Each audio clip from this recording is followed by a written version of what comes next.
Joining me now, the two top members of the House Intelligence Committee, Republican Chairman Mike Rogers of Michigan and the ranking Democrat Congressman Dutch Ruppersberger of Maryland. Thank you both for being here. Big question of the week, of course, is did the president go too far when he said the words 1967 borders with land swaps? He also included that. But did he unnecessarily stir up Israeli anxiety? Well, I think so. Those are really delicate subjects that should be on the table for negotiation behind closed doors. But now he's drawn a line in the sand. And if you're Abbas, do you come down from those 67 borders? And if you're Netanyahu, how do you come down from the 67 borders, knowing that you have to do that for defense? I think it's a bad strategy to try to negotiate in public. He's going to get a bit of a do-over here if he wants it at AIPAC. But did you think it was like a bold move to sort of state it as clearly as he did, even if it wasn't all that different from past presidents, or was it a diplomatic mistake? I think only time will tell. I think clearly the president has to state, number one, that Israel is our ally and we will always support them, that Israel has to have security. They have to have the ability to defend themselves. Now, I assume that he made this move to get the peace talks moving again, but only time will tell. So we all need to see what the president says in the AIPAC speech today so that he'll clarify those issues. But there's no question it has caused great concern on my constituents in the Jewish community.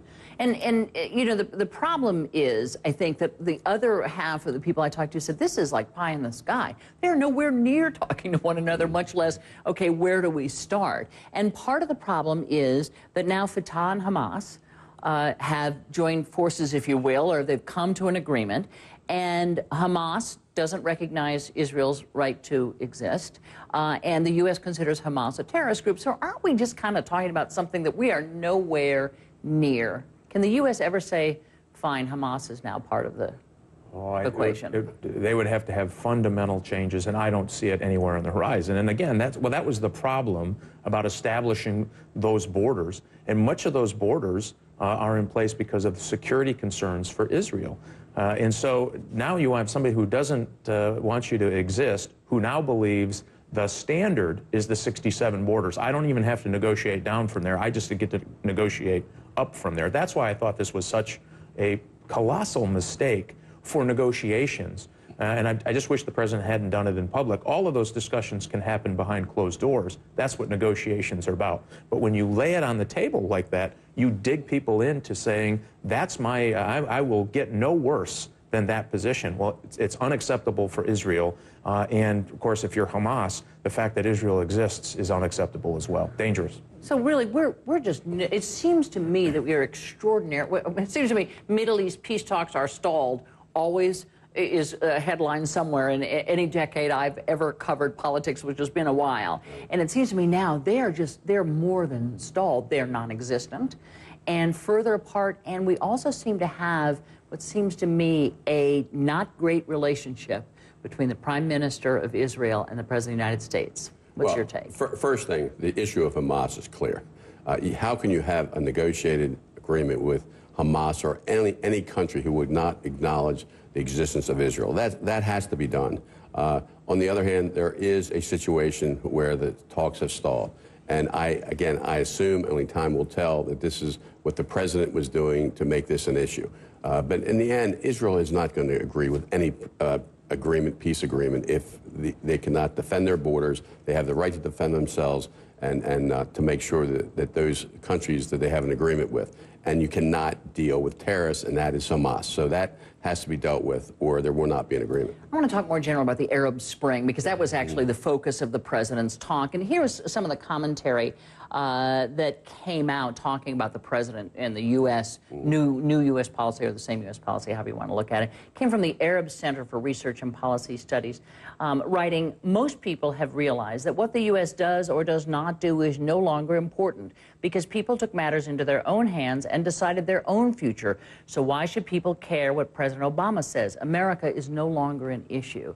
Is that the net result of an Arab Spring, where you see the people themselves, which we've applauded, taking over, saying we want our own government, and in fact, not many of them have taken over yet, but nonetheless saying we want our own government? isn't our influence in one of the most vital areas of the world on the wane? Well, if you don't make decisive commitments up front, if you don't have a clear policy throughout, this is exactly what's going to happen. And that's one of our concerns with the administrations dealing with the Middle East crisis as they came up. The one standard they applied to Libya, they're not applying to other countries. And that inconsistency does cost us friends and allies in the future. I'm hoping that the president takes the next few weeks to straighten out and make a solid commitment and take out the rises and lows in his Middle East policy so that we all understand what it is. If you asked, I think the average American today, what is our policy in the Middle East? I think we'd be, all of us, including me, would be hard-pressed to say, I understand what it is. I think the president can get through this, but it is going to take a serious step and clear leadership. He doesn't have to say, I'm going to fix this country this way, but we have to have clear plans and operations and commitments as we go forward so we don't have this confusion, so our influence won't wane. And just quickly before we take a break, since he brought up Libya, have you seen any sign that what we want out of this, which is a cracking of Gaddafi's inner circle, is actually anywhere close to happening? At this point, no. I think the opposition is not as strong as we thought.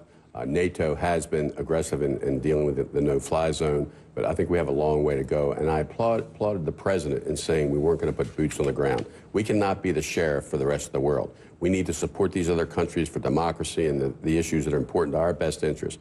But we cannot be in Afghanistan and leave Iraq and yet be in other areas. We can't do that. Stick with me a bit. We will continue our conversation shortly.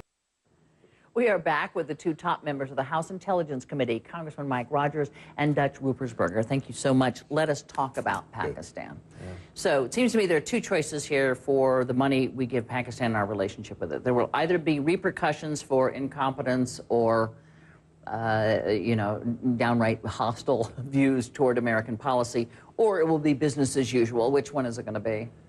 Well, I mean, there might be a third option there. I mean, they are a fair weather friend at best. But remember, they put troops into the tribal areas at our request, and they took thousands of casualties. They have arrested some hundreds of people in the settled areas of Pakistan, Al-Qaeda-related members and Taliban. They provide a logistics hub for our soldiers in Afghanistan. I would be very careful about just pulling the plug. It makes great domestic politics, but I will tell you there are some very real consequences. I argue continue to build on the relationships that we have and continue to work on the Pakistanis, that this should be the one embarrassing moment that maybe you become more transparent and more helpful than you have in the past. But isn't that business as usual? Like, okay, we don't want to slow down aid. I'm reading you, am I right? Don't slow down aid, certainly don't cut off aid and say, that's the last warning right there. Well, I'm not saying we shouldn't slow down aid. I think there's probably, we should start holding back a little money and improve our negotiation position in Pakistan, but I don't think we should cut it off. We have a lot of questions we need answered, but I wouldn't just go in with this suggestion that you're an enemy of the United States, we're going to cut you off completely. I think that would be pretty harmful to our long-term national security interests. Well, and for starters, they take supplies. That's where the supply route is into Afghanistan, so we don't want to do that. But do you agree that there needs to be a slowdown, a pullback of some of that aid and more of a, you know, tit-for-tat approach to this rather than here's some money, could you do this? First thing, we need to see what is in the best interest of our country, especially while we're in Afghanistan with our men and women in the military. The second issue that we have to deal with, did they hide bin Laden? It's one of two areas. Either they were incompetent, as you mentioned, or secondly, they were complicit. And we have to continue to investigate that issue. But we do need them as long as we're in Afghanistan. Another issue, which is extremely important, is that they have nuclear weapons. And if Pakistan goes very radical, jihad type of government, that could put the whole region at risk and the United States because they have tribal areas where they can train. So I think that we have to be wise in our decision here. But I think it's a time to reset our relationship with Pakistan. They haven't been cooperating in the last couple of months as we would like them to do as it deals with the issue of terrorism. And I think by the fact that they are in a bad way, either they were complicit or they were incompetent, and either one isn't good for them. And this is the time to reset the relationship. Just to button this up, do you all agree with what we have heard from various administration officials that so far there is nothing they've been able to discover that suggests that Pakistan was complicit in hiding bin Laden's whereabouts? Do you agree with on the basis of what you've seen? From the institutional and leadership perspective, the institution of the intelligence, ISI and Army and government. But I believe, and I think Dutch believes, and I think many believe, that there were elements within those organizations that may have provided him safety and at least logistical support to some degree. And I would agree with Mike on that, but there's one issue that's important to show where the relationship might be going. Right after we brought bin Laden to justice, the Pakistanis had a raid, and they were able to arrest one of the top al-Qaeda leaders in Pakistan. That was about 2 or 3 days after that we brought bin Laden to justice. So there's been some intelligence from inside that house that clearly has helped. I wanted to turn to the general terrorist threat. And first of all, just to ask you, there's names that we hear over and over again. One is al-Zawahiri, the supposed number 2, although he's not the interim leader of al-Qaeda. And then al-Awlaki, who we assume is hiding out in Yemen. Of the 2 of those, I'm assuming the U.S. is targeting both. Who do you most want? Want them both. And you know what? We can do more than one thing at a time. That our intelligence services, 10 years after 9/11, are doing some incredible work. What a committed bunch of folks. How about who's the most dangerous? Well, I would think the al-Awlaki from Yemen. And by the way, Mike and I just came back about 3 weeks ago from Yemen. Al-Awlaki was an American-born. He knows our country. He's very smart. He's been recruiting a lot of what we call lone wolves or individuals in the United States to try to do terrorist attacks. He's been using the internet, and he has a magazine that literally trying to get Americans to do attacks. His focus, though, is the United States, and that's why I think he's so dangerous. Bin Laden and the other leaders of al-Qaeda have been tied up in a lot of other areas, Pakistan, Afghanistan. But when it comes to the United States, I think he is the most dangerous, and we have to focus on him with everything that we have. The other thing I want to say, too, is that Bin Laden, that puts us in a great position in the world. You mentioned earlier, what is our reputation? I think people were wondering how strong, how powerful, do we have good intelligence? Well, that was the best I've seen since I've been in the Intelligence Committee, the teamwork approach between the CIA, the NSA, the Special Ops, all coming together. And the message will be sent out now, and it's clear. If you're going to attack Americans and kill us, we're going to find you, and we're going to bring you to justice. And let me ask you 2 quick questions in our final minute. The first is, from what you know, both publicly and privately, about the strength of the Taliban, the strength of al-Qaeda, and the readiness of the Karzai government, will the U.S. be ready in July for a beginning of a withdrawal that is substantial? Well, and I think the details on the ground combat conditions should dictate that. No artificial timeline should be put out there. It can be used as a rally call for the enemy. We see that they're trying to take advantage of this. They've had an increase in attacks. I would argue this is important that we have to break the back of this spring offensive of the Taliban if Afghanistan is going to be able to defend themselves and we get to come home.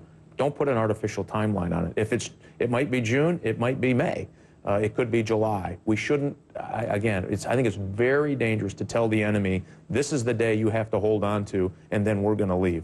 And let me turn you to one and have you give you the final word, because I want to ask you about Iraq. Right. Are you convinced enough about the stability of Iraq and its ability to withstand anything Iran might do to pull out the remaining U.S. forces that are now there, but some 50,000 by the end of the year? Well, clearly Iran is a serious issue, but we're not going to get into that. As far as your question with respect to Iraq, I think that we're in a position now to make a move. I think what we've done in Iraq and what we hope to do in Afghanistan is build up the security, build up their military, build up their intelligence units. And I think we're just about there. Now, we're going to have our intelligence people, and we're going to have people on the ground there to work with them and win the hearts and minds of the people in Iraq. Help them get jobs, work with them on this oil that they have, so they will have money and cash flow that will help them build infrastructure in that country. So I think we've come a long way there, and I think we're going to be able to do what we need to do. And our intelligence will let us know. We have great intelligence. Let us know if there are hot spots and problems. We'll be there to consult and assist, but not with boots on the ground. Congressman Ruppersberger from Maryland, my home state now. Good. Congressman Rogers from Michigan, my former home state. Thank you so much for joining us.